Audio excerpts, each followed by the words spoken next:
ನಾನು ಇವತ್ತು ಏನಕ್ಕೆ ವೀಡಿಯೋ ಮಾಡ್ತಿದ್ದೀನಿ ಅಂದರೆ ನಮ್ಮ ಪೂಜಕ್ಕೆ ಯಾಕೆ ಹಿಂಗೆ ಕವ ಅಂತೈತೆ ಅಂದರೆ ಅವರ ತಮ್ಮ ಇಲ್ಲಿಗೆ ಬಂದು ಕರ್ಕೊಂಡು ಹೋಗ್ತೀನಿ ಅಂದ್ಬಿಟ್ಟು ಬರಲೇ ಇಲ್ಲ. ಅದಕ್ಕೆ ನೋಡಿ ಹೆಂಗೆ ಹೊಟ್ಟೆ ಉರ್ಕೊಂಡು ಅಳ್ತಾ ಕೂತೈತೆ ಪಾಪ. ಅದಾದಮೇಲೆ ಹೆಂಗೋ ಬಂದಮೇಲೆ ನಮ್ಮ ಪೃಥ್ವಿ ಅಣ್ಣ ಬೇರೆ ಬಂದ್ಬಿಡ್ತಾ. ನಮ್ಮ ಪೃಥ್ವಿ ಅಣ್ಣಂಗೆ ಬೈಕ್ ಕೊಡ್ಸೋಕ್ಕಾಯ್ತಾ ಇಲ್ಲ, ನಮ್ಮ ಚಂದನಕ್ಕ ಕೇಳಿತಾ ಇಲ್ಲ. ಕೂತಿದ್ದ ಜಾಗದಲ್ಲೇ ಕೂತ್ಕೊಂಡು ಸರ್ಕಸ್ ಮಾಡಿಬಿಟ್ರು 4 ಜನನು. ಆಮೇಲೆ ಹಿಂಗೆ ಮಾಡ್ಕೊಂಡು ವೀಡಿಯೋ ಮಾಡ್ಕೊಂಡು ನಾನು ಗುಂಡೋರಮ್ಮ ಎಲ್ಲ ಕಾರಲ್ಲಿ ಎಲ್ಲಿಗೆ ಹೋಗ್ತಾ ಇದ್ದೀವಿ ಗೊತ್ತಾ? ಅದೇ ಗುರುಪ್ರಸಾದ್ ಮನೆ ಗೃಹ ಪ್ರವೇಶ ಎಲ್ಲ ಮಾತಾಡ್ಬಿಟ್ಟು ನಮ್ಮ ಪೂಜಾಕ ಹಾಳು ಮಾಡ್ತು. ನಾನು ಮತ್ತೆ ಅದಕ್ಕೆ ರೀಟೇಕ್ ಅಂತ ಹಾಯ್ ಅಂತ ಇದ್ದೀನಿ. ನೋಡಿ ಮತ್ತೆ ಬಂದೇ ಬಿಟ್ರು. ಅಂತೂ ಸರ್ಕಸ್ ಮಾಡ್ಕೊಂಡು ದೂಕಂಡು ಗಾಡಿ ದೂಕಂಡೇ ನಮ್ಮ ಪೃಥ್ವಿ ಅಣ್ಣ ಕರ್ಕೊಬಂತು ಗುರುಪ್ರಸಾದ್ ಮನೆಗೆ. ಅಲ್ಲಿ ಕಾಣಿಸ್ತಿದೆಯಲ್ಲ ಅದೇ ಗುರುಪ್ರಸಾದ್ ಮನೆ. ಇಳ್ದಿದ್ದ ಜಾಗದಲ್ಲೂ 800 ರೂಪಾಯಿ ಸೀರೆ ಉಡ್ಕೊಂಡು ಅಲ್ಲಾಡಿಸ್ತೈತೆ. ನಮಗೂ ನೋಡಿ ಸಾಕಾಯಿತು. ಯಪ್ಪ, ಅಂತೂ ಫೈನಲಿ ನಾವು ಉಳ್ಕೊಂಡ್ವಿ. ಇವನು ಹೆಂಗೆ ಬೇಕಂಗೆ ಕಾರ್ ಓಡಿಸ್ಕೊ ಬಂದ.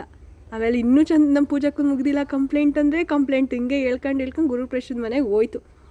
ಆಮೇಲೆ ಅದ್ರಲ್ಲಿ ಹಿಂದ್ಗಡೆ ಕಾಣಿಸ್ತಾವ್ರಲ್ಲ ಅವ್ರದ್ದಂತೂ ವ್ಲಾಗ್ ಸ್ಟಾರ್ಟ್ ಮಾಡ್ಕೊಂಡು ನಮಗೆ ಪ್ರಾಣ ಹಿಂಡ್ತಾ ಇರೋದು. ಎಲ್ಲೋದ್ರು ನಾನು ನನ್ನೊಂದು ಫೋಟೋ, ನನ್ನೊಂದು ವೀಡಿಯೋ ಇದು ಬಿಟ್ಟರೆ ನನಗೆ ಏನು ಹಿಂಸೆ. ಅದರಲ್ಲಿ ಬೇರೆ ಇವರು ನಂದೆಲ್ಲಿಡಲಿ ಅಂತ ಮದ್ದಿಗೆ ಬರ್ತಾರೆ ನಮ್ಮ ಅದಕ್ಕೆ. ಆಮೇಲೆ ನಾನು ಹಂಗೆ ಒಂದು ಪೋಸ್ ಕೊಟ್ಟು ನೆಕ್ಸ್ಟ್ ಪೂಜಕ್ಕ ನಂದು ಒಂದು ವೀಡಿಯೋ ಮಾಡಿ ನಾನು ನೆಡ್ಕೊ ಹೋಗ್ತೀನಿ ಅಂದ್ಬಿಟ್ಟು ತಿರುಗಿದೆ. ಆಮೇಲೆ ಆ ಪರಿ, ಅವಳ ಹೆಸರು ಪರಿ ಅಂತ, ಅವಳಿಗೊಂದು ಮುತ್ತು ಕೊಟ್ಟು ಸಾಕು ಬಿಡಿ ವೀಡಿಯೋ ಎಲ್ಲ ಜನ ಬರ್ತಿದ್ದಾರೆ ಅಂತ ಸ್ಟಾಪ್ ಮಾಡಿ ಹಂಗೆ ನಾವು ನೆಡ್ಕೊಂಡು ಹೋಯ್ತಾ ಇದ್ದೀನಿ.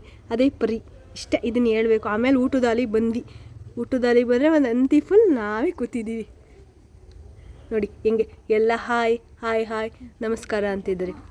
ನಮ್ಮ ಪುನರ್ಬಂದು ಮತ್ತು ಬಿಂಬುಂದು ಅಂತೂ ಮಾತೇ ಮುಗಿತೇ ಇಲ್ಲ. ಊಟ ಮಾಡಿ ಅಂತಂದರೆ ಬರೀ ಮಾತಾಡೋದೇ ಆಯಿತು. ಇಲ್ಲಿ ನೋಡಿರೋ ಫೋಟೋಗೆ ಅಂದ್ರೂ ಸಮೇತ ನೋಡ್ತಾ ಇಲ್ಲ. ಹಿಂಗೆ ಸೈಕಲ್ ಗ್ಯಾಪಲ್ಲಿ ಮತ್ತೆ ನಮ್ಮ ಪೂಜಕ್ಕನ ಜೊತೆ ಒಂದು ವೀಡಿಯೋ ತಗೊಂಡು ಆಮೇಲೆ ಮುಗಿಸ್ಕೊಂಡ್ಬಿಟ್ವಿ. ನೆಕ್ಸ್ಟ್ ಮತ್ತೆ ಸ್ಟಾರ್ಟ್ ಆಯಿತು ನಮ್ಮ ಚಂದನಕ್ಕಂದು ಇದು ವೀಡಿಯೋಗಳು. ಈಗ ನೆಡ್ಕೊ